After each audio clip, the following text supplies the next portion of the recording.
Hi everyone. I'm Mahalakshmi.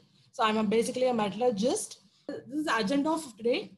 So I'll be dealing with the material selection criteria, ferrous and non-ferrous materials, hard facing materials, and about cladding and coating process materials. So moving on with the material selection.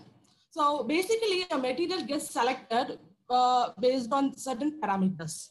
So how you do a material selections? First, you need to know about certain criteria, which is the pressure and the temperature ratings, and what is the fluid media. Do you have any corrosion threats in that media? If so, what is the corrosion rate you need to calculate it? And you have to come out with the material options, and you need to do a design, operating and everything. You have factor out everything you have to consider, and finally need to select a material. So there are two types of industries which we cater in the valve sectors. One is like oil and gas, another is the power sectors. So in oil and gas, basically there are many corrosion agents which plays a major role in material selections. Some of the corrosion agents which has a greater effect on materials are carbon dioxide, hydrogen sulfide, oxygen, chlorides, and water. So they may lead to hydrogen-induced cracking.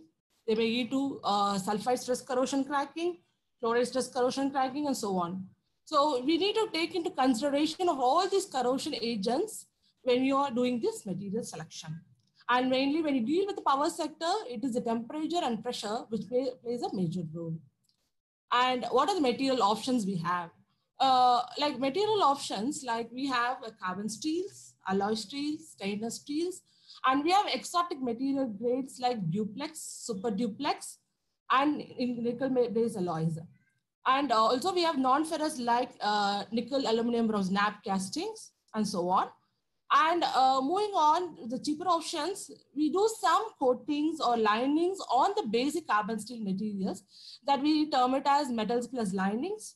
And we have some like overlays or coatings which is given over normal carbon steel material to make it corrosion resistance or to make it fit for the purpose of the fluid media. So moving on, this is the widely used material grades what we have in the valve industry. So first is a carbon steel, where in the carbon steel you have this basic A105, or in the casting form you term it as WCB, WCC, LCC, and LCB. And alloy steels you like F11, F22, C5, C12, and C12A grade, so on. And Martin in stainless steels, there are different categories, which I will be dealing with deeper in the later slides. And in duplex steels, you have 4A and 5A. And nickel alloys, you have Inconel 625, Inconel 825, 718, and 925. And in Monal, you have Monal 400 and Monal 500. So based on your increase in the temperature, increase in the corrosion resistance and pressure, you might be selecting in the from the carbon steel, moving to alloy steel and the exotic alloys. That is how the selection would be. So I've just given a comparison of a forged construction and a cast construction. For example, if you take an LF2 material, which is a low carbon stainless steel material, a low temperature carbon steel material, the equivalent cast construction would be LCB and LCC. Similarly, I've given it for alloy steels, F11, F22, which is WC6 and WC9, F5 and F9, which is C5 and C12, and F91, which is C12A materials. Similarly, for austenitic stainless steels, you have 304, 316, 347, and I've given the equivalent cast forms for so thickness. Duplex, similarly, 4A, 5A, 6A would be the cast equivalent. And for nickel-based alloys, Inconel 625 is CW6MC, and 825 is CU5M CUC. And for Monal 400 is M35-1. You don't have any cast equivalent for Monal 500 grade. So this is how I'll be dealing with each and every material a little deeper. So first moving on with the carbon steel. So carbon steels, we have WCB, WCZ, and A105. It is nothing but, what is WCB? It is weldable carbon grade B, weldable carbon grade C. So this is what it means, WCB and WCC, and it can be used to a temperature of around 427 degrees centigrade, and it has a wide range of applications, and it can be used for a non-corrosive services. And in the like when comparing to the, when you come to the impact properties, it can be used up to minus 29 degrees centigrade. It has a nominal impact properties at minus 29. And these materials are subject to 3 types of heat treatment. It is normalizing and tempering, and you can also quench and temper. So depending upon the service, you can do any one of these heat treatments to get the best out of the properties. So this is a nominal comparison of the composition of these grades, where you could see that it is mainly is a carbon manganese steel, and other alloying elements like chrome, nickel, moly are added as a residual, and it has a restriction of around 0.5% max. So moving forward, it is like a low temperature carbon steel. It is like this is a low temperature carbon steel materials which can be used up to a temperature of around minus 46 degrees centigrade. And as a temperature restriction, these materials can be used up to 345 degrees centigrade. But this is due to, normally these materials are subjected to a quenching and tempering heat treatment. So when you use it beyond 345 degrees centigrade, there is a problem of graphitization in these materials, so which will lead to loss of impact properties at minus 46 degrees centigrade. That is why there is a temperature restriction for these materials, that it should not go beyond 345 degrees centigrade as per B16.34. So wherever like you need a low temperature and a good impact resistance combined with the mechanical properties, LCC and LCB are the best preferred materials. So some of the service condition is used in steam, hydrocarbons, and general industrial services. So moving forward with the alloy steels. So this is a second category of materials called as alloy steels. So low alloy steel materials, which contains chromium and moly as a major alloying elements, and it can also withstand a temperature of around 485 degrees centigrade. And it has a because it has a ferrite in the microstructure, W6 and WC9 are okay with weldability. However, moving forward with C5, C12 grades, it has a martensite in its microstructure, making welding very difficult. So whenever you're going with the welding of these low alloy grades, you may have to make sure that it is mandatorily followed by a post-weld heat treatment, because it has a greater sensitivity for delayed crackings in these materials. So even with a touch of electrode, even with a cosmetic welding, these materials has to be manually subjected to a post-weld heat treatment for all these grades, low alloys. So in low alloy grades, this are mainly in the power plant sectors. We are widely using about F91 and F92, which is generally a C12A materials.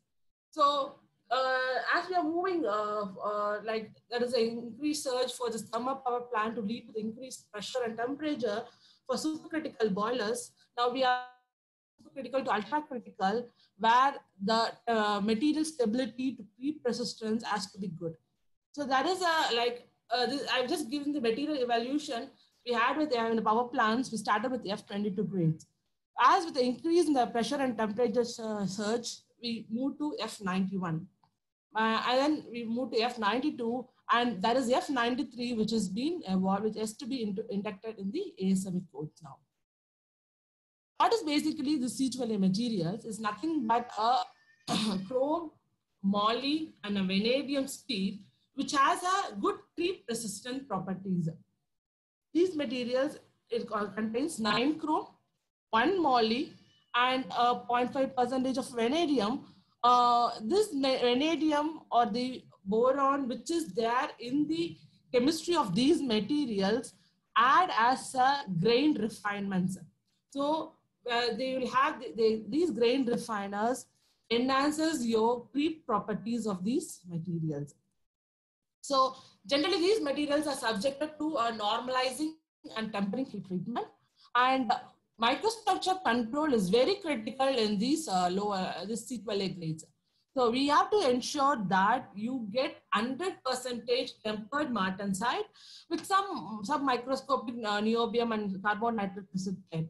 But you need to make sure that your microstructure has to be free of delta ferrite or the blocky ferrite and carbides. So the presence of delta ferrite or blocky ferrites and carbides will reduce your creep resistant properties. And these materials can be used up to a temperature of around 630 degrees centigrade and above. And like wherever you are going to use these materials above 590 degrees centigrade or something about that, it is best preferred to go with C12A grades. Whereas other grades like F11, F22, or even C5 and C12, it is restricted up to 585 degrees centigrade. So this is what a general overview about the chemistry. So I've given a comparison of F22, F91, F92, and F93.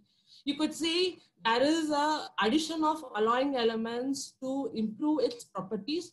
So in F92, you could see there is an addition of tungsten and boron in these materials. It is basically to improve its properties and can withstand high temperature and pressure.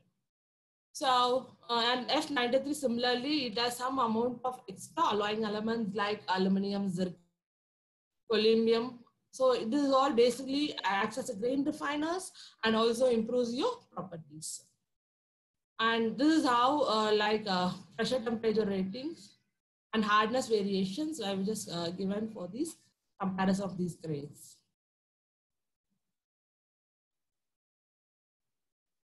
So moving on to the stainless steels, like stainless steels, like we have categorized around 5 different types of stainless steels. How this is being categorized is that like stainless steel, depending upon the microstructure present in the material, you can categorize it into 5 different categories. The first one, you can, when you have a ferrite in the microstructure, it is called as ferritic stainless steels. And for example, 430 grade falls under this ferritic stainless steel. Similarly, if you have a martensite in your microstructure, it is martensitic stainless steels. So it generally has CA15, CA6 and falls under these categories. And if you have austenite in your microstructure, it is austenitic stainless steels. So like or your CF3, CF8, 304, 316, which has austenite in its microstructure, falls under this category of austenitic stainless steels. Your other two, which is like it is a duplex stainless steel, which has both ferrite and martensite, ferrite and austenite in your structure. That is why it is called as duplex stainless steels like 4A, 5A, and 6A. And if you have a precipitation hardened stainless steel like 17.4 pH and 15.5 pH, it is generally a precipitation hardened stainless steel. So depending upon this microstructure, the properties varies for these different grades of stainless steel. So like into the valve industry, the most widely used stainless steel, what we start with is 304, or you can term it as CF3 castings, CF3 or CF8 castings. What is the basic difference between a 304 and 304L is that the carbon content is restricted to 0.03% max. So whenever you wanted a valve which needs to have a very low carbon content and it has to be intergranular corrosion resistance, it is better to go with the L grade of stainless steels. So because the maximum carbon content is restricted to 0.03, so the tendency for these materials to form chromium carbide is very less. That is why it is always preferred to go with 304L grades of stainless steel than 304. So, and what is the basic difference between 304 and 316 is the molic percentage. So it has 304 has 0.5% moly, and 316 has around 2 to 3% of moly. The basic properties of this moly is it enhances your pitting corrosion resistance of the materials. So higher the moly content, higher would be your pitting corrosion resistance. That is the basic basic property of a moly in addition for this one. And these stainless steels can be used up to a temperature of around 425 degrees centigrade. If you wanted to use the material above 425 or to higher temperatures, it is better to go with H grade of stainless steels. H stands for high carbon. So the carbon content of these materials has to be in the range of around 0.04 to 0.10 so that it can withstand the high temperature. That is why if you wanted to, for high temperature application, H grade of stainless steels are best preferred. And like these materials, like this basic austenitic stainless steel materials have good corrosion resistance in terms of pitting and crevice. So the cast form of 316 is generally CF3M and CF8M. So what is this 3M stands for is that CF3 stands for 0.03% of carbon, and M stands for the molybdenum addition. Similarly, for CF8M, 8 stands for 0.08% of carbon with moly addition. That is what the CF3M and CF8M terminology says. So this is what I was dealing about, the 316 and 316L materials. So wherever you need enhanced pitting corrosion resistance, you can prefer 316 in place of 304 materials. So we have the publications we use in heat exchangers, equipments, refineries, food industries, wherever. And similarly, it has the same temperature restriction. It cannot be used beyond 425. If you want to use it above 425, you need to go with the H grade of stainless steel. So that is one big problem with this stainless steel is the sensitization. I would say that it is what is leading to the intergranular corrosion. What is this intergranular corrosion? It is that when a stainless steel is exposed to a temperature of around 425 to 760 degrees centigrade, the carbon and the chromium present in the material reacts with itself and forms chromium carbide. So, and gets deposited around the austenitic grain boundaries, as you could see in the picture. So, when it gets deposited, what happens is that due to the loss of chromium, the corrosion resistant properties of the material will be less, leading to intragranular corrosion. So that is what means. So to prevent this, it is best preferred to go with the L grade of stainless steels, which means where the carbon content is restricted to 0.03% max, or you have to go with the stabilized grade of stainless steels. What is the stabilized grade of stainless steel means?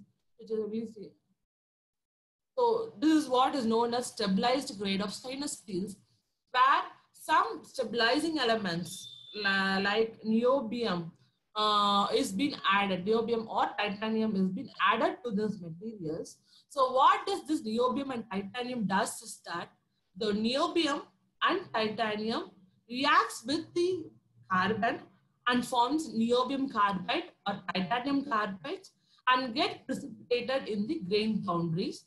So it prevents chromium from reacting with the carbon.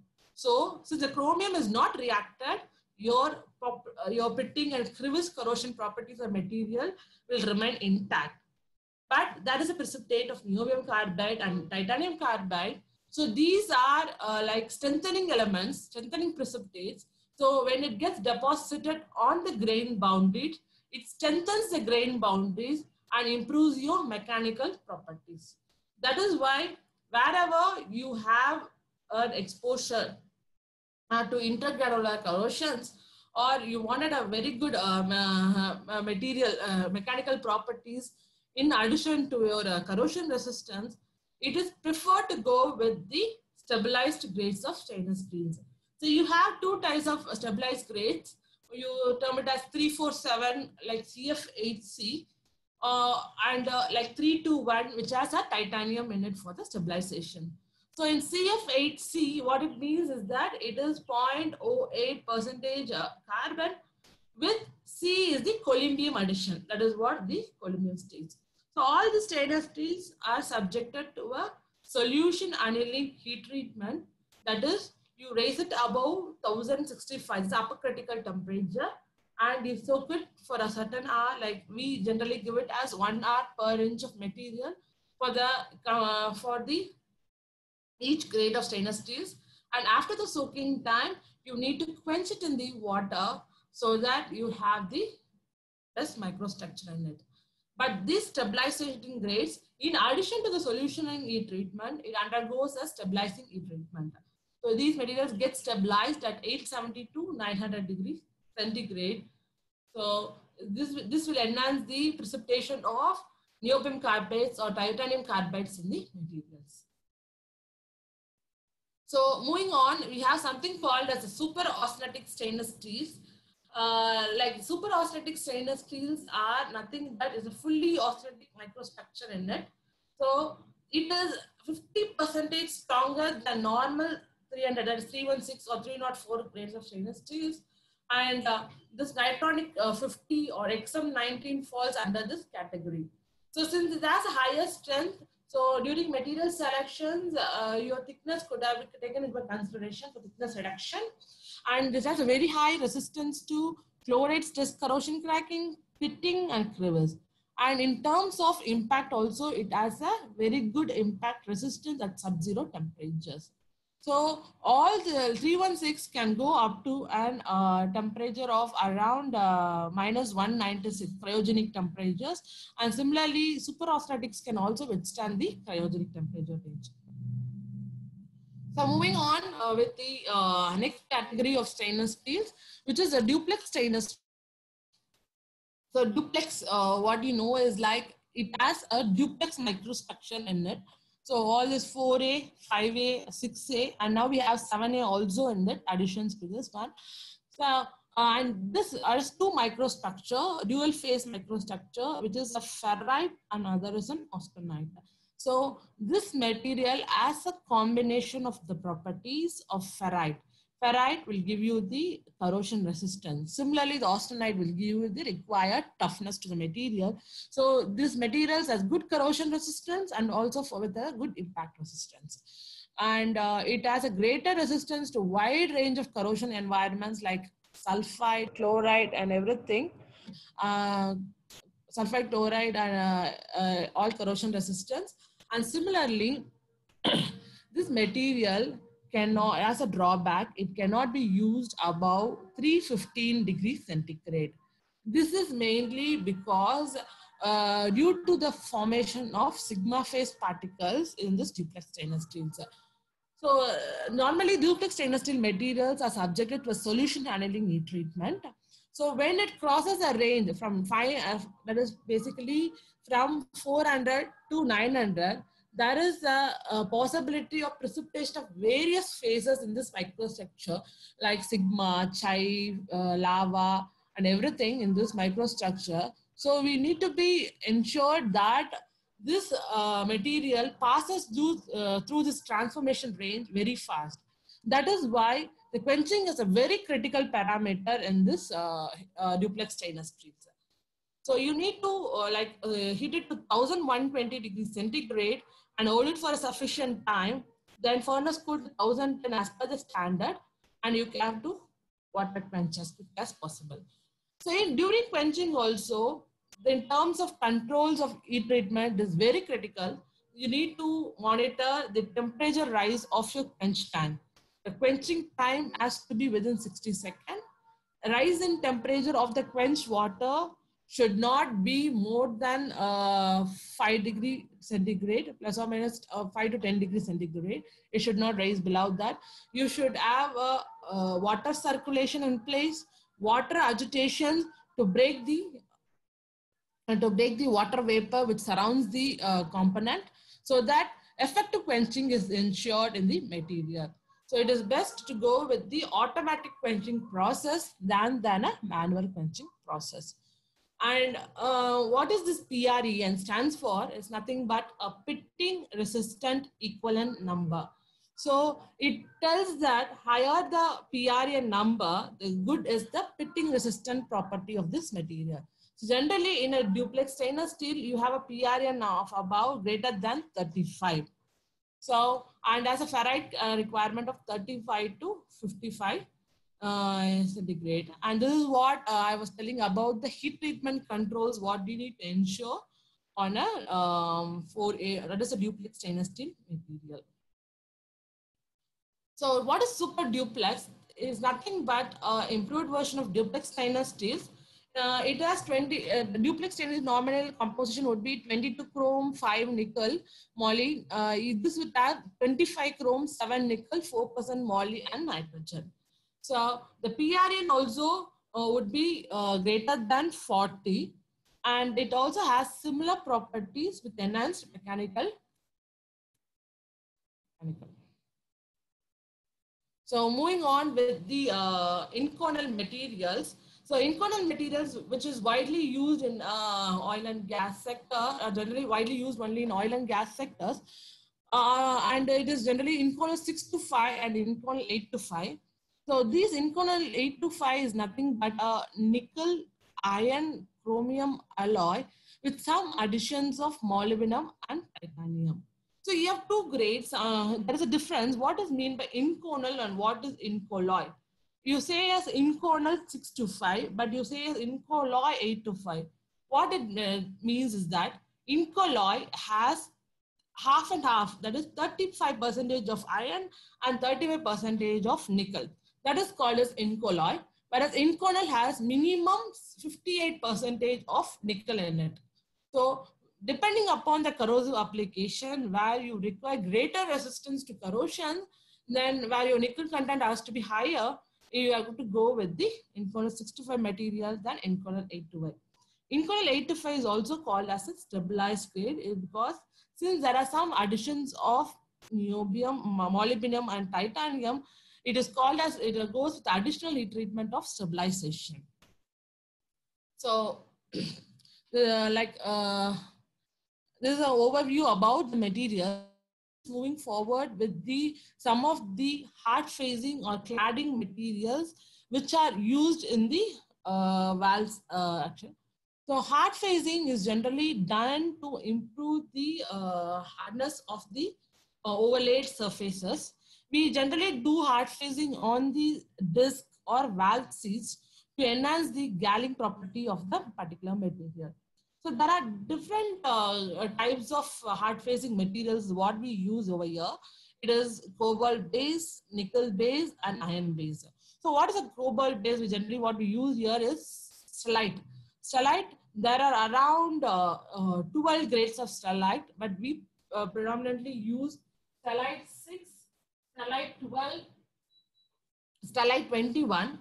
And nickel base, wherever there is a nuclear application where you cannot use a radioactive cobalt in it, the customers would be preferring to use a nickel base alloy or a iron base alloy, which is nothing but a columnoid 4 and 5 and norum.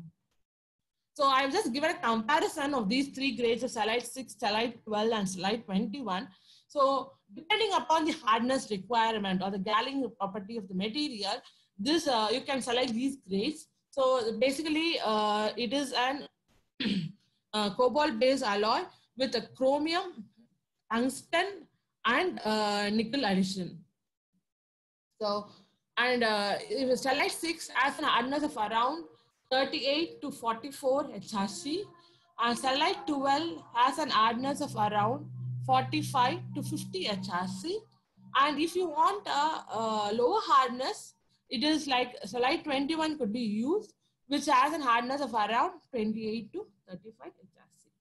So, and it has a good wear resistant material and it has a very good hot hardness property. What that hot hardness means is that it can retain its strength and hardness even at a very high temperature. And similarly, it has a very good corrosion resistance also. It can be used in wide range of services. So this is like wherever you cannot go with the stellite, we can recommend to use column alloy, which is a nickel-based alloy, which has 78 to 90% of nickel and chromium addition to it. And if you see, there are two grades of column-alloy, which is column-alloy 4 and column-alloy 5. Column-alloy 4, which has a hardness of around 35 to 40 HRZ, and column-alloy 5 has a hardness of around 45 to 56 HRZ. And Noram is an alternative to this column-alloy, is an iron-based alloy. It has a hardness of around 40 HRZ. So wherever there is a nuclear application, which is recommending not to use a cobalt-based alloys, it is an alternate suggestion where you can go with column-alloy 4, 5 or a Noram-based materials. So cladding, all the valve internals, wherever there is a requirement, we go with the cladding. Like the basic material of construction would be a carbon steel, where the wet cut parts would be cladded with a high alloy. So generally it is going to be cladded with Inconel 625 or Astalloy or stainless steels and monal materials. So there are various types of cladding. What we do a powder cladding, we do a wire cladding, which can be done by a GTA process. You have a strip cladding where the filler material will be in the form of a strip which is be welded through the valve internals. So we can, like in the as terms of welding process, you can use a GMAW process, GTAW process, or laser cladding. These are some of the processes we can use for the cladding. This is one of the photograph of an Inconel 625 cladding, which is done by an automated GTAW process on the valve side. So the widely used coating material, wherever it has a good resistance to seawater or saline water services and sour gas application, is the fusion bonded epoxy coating. What does this FBE stands for? It is an heat curable thermosetting polymer. What it means is that it is a powder base. So you need to apply that powder base on the components at a temperature of around 180 to 250 degrees centigrade. So at this temperature, the powder will melt and wet the valve surfaces. And upon curing, it forms a chemical cross-linking structure. It is called as a fusion bonded. This chemical cross-linking reaction, which is irreversible. So once the curing has taken place, it cannot be returned back to its original form by any means. So, and on further heating also, the coating will not melt, and that is why it termed as a thermoset coating. And generally, the coating thickness would be varied around 375 to 625 micrometer. And it has a good application in saline water, seawater services, sour gas applications, petroleum gas. So wherever the customer cannot go with duplex stainless steels or super duplex due to the cost factor, this FB is one of the good options to be preferred, where you can coat the carbon steel with this internals with the FB powder. This is one of the coating processes. We do it over here. Like we generally mask wherever it need not be coated, and we do a grit for the good adhesion, and we do a thermal spraying of the FB coating. And on the heat of the component, it gets melted and it gets cured. And this is one of the finished FB coated carbon steel valves, which is ready for dispatch. That is all with me about materials.